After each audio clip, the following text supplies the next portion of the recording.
Hey, Jeffrey. Hi, For the people who don't know you, can you introduce yourself? sure. My name is Jeffrey Delano Davis. I'm a multidisciplinary artist with a focus on film. And I recently completed a feature-length screenplay about my childhood as an identical twin called I'm Chad, He's James. Jeffrey, what inspired you to write I'm Chad, He's James?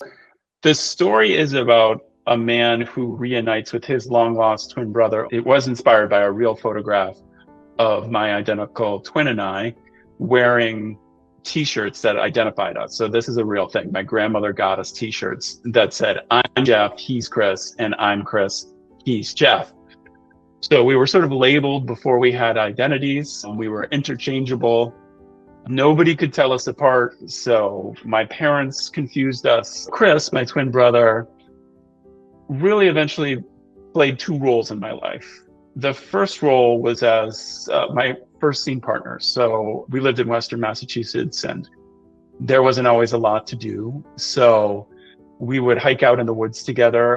And the other thing we would do is just create things together. We'd create imaginary worlds or we'd create poems. Chris did the illustrations and I wrote the poem, so he got me. He was the only one really in my family who really got me and was able to connect with me. But at the same time, he was like this intense rival for me and somebody who brought up tremendous feelings of anger and rage because I always had this feeling that he was the person who stole my identity. He was the reason I couldn't have an identity. So the photo really had a wealth of material for me to mine. So in the screenplay, it starts with the boys as 8-year-olds, and Chad is an 8-year-old. And one of the first scenes he has is he's got his t-shirt on that says, I'm Chad, he's James. James has his t-shirt on, and they're the last to be picked at a football game because basically nobody can tell them apart,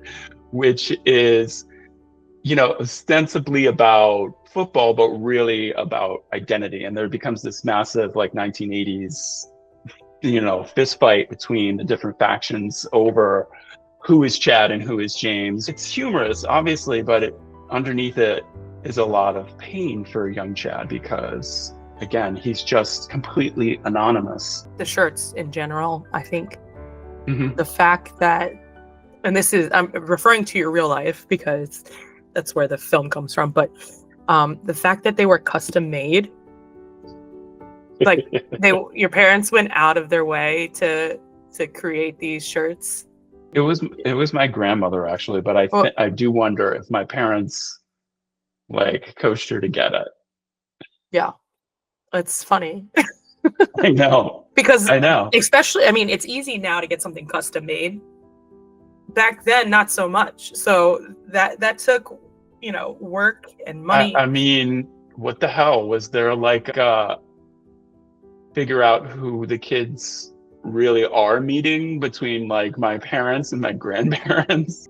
How did you balance the emotional truth of the story with its surreal meta elements? It made sense to have a meta element to the film so I could move easily from Chad's memory to his present to his imagination. Can you talk a little bit more about our lead female character here? Yeah, so Marley is Chad's wife, and in a lot of ways, she's the hero of the film. She, like a lot of women, has to juggle a lot of different things. She's a singer-songwriter. They have 2 children together.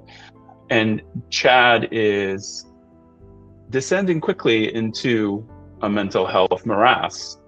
And Marley is constantly in a position where she has to decide whether to save her husband or to save herself. There's a great scene in the script where Marley has written a song that she's been working on a long time called A Woman of Glass. And it's basically a song about a French king who believed himself to be a mirror. The song became this kind of metaphor for identity, the mirror within, looking within ourselves, but also feeling like you want to shatter, feeling like you want to break apart because of the pressure in your life.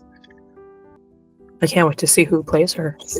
Yeah, and you know what? I'm so glad you asked that question because there are a lot of great female characters. There is Diane, who is 22. She's Black. She's Chad and James' babysitter, and she's something of a mystic. And she's the character who kind of introduces young Chad and James to the wider world. We first meet her. She is smoking a cigarette. She puts it out on the Chad and James like welcome sign, and it's kind of like, She's in tune with local New England lore. And I'm always into a good like ghost story, like New England ghost story, you know what I mean?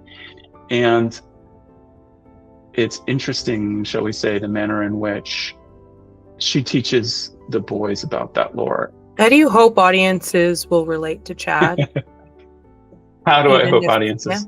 Even if they're not twins. Well, I hope that audiences relate to Chad's vulnerability and his passion for uncovering the truth about what happened to his twin brother, and the nature of his relationship to his twin.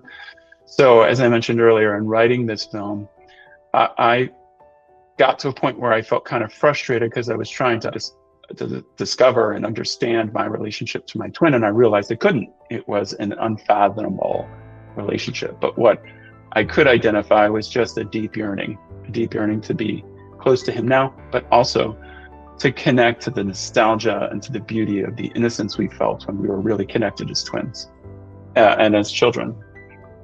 And I think that's something that everybody can connect to. It doesn't matter if you're a twin or not.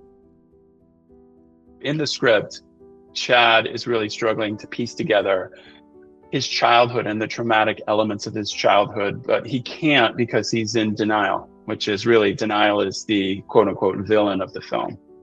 And, he wants to forget, and the whole film is about how he desperately fights to remember what he wants to forget, right? So I think we live in a culture of mass forgetting. We live in scroll culture, pandemic amnesia, a kind of emotional numbing. This is the world that we live in, yet there's a deep human desire to remember. And this story really taps into that deep universal desire to remember and to reconnect and to integrate and to stop disassociating, So and I think audiences are hungry for that kind of deep emotional message. Well, Jeffrey, is there anything else you want but I do want our peoples to know? What do I want them to know?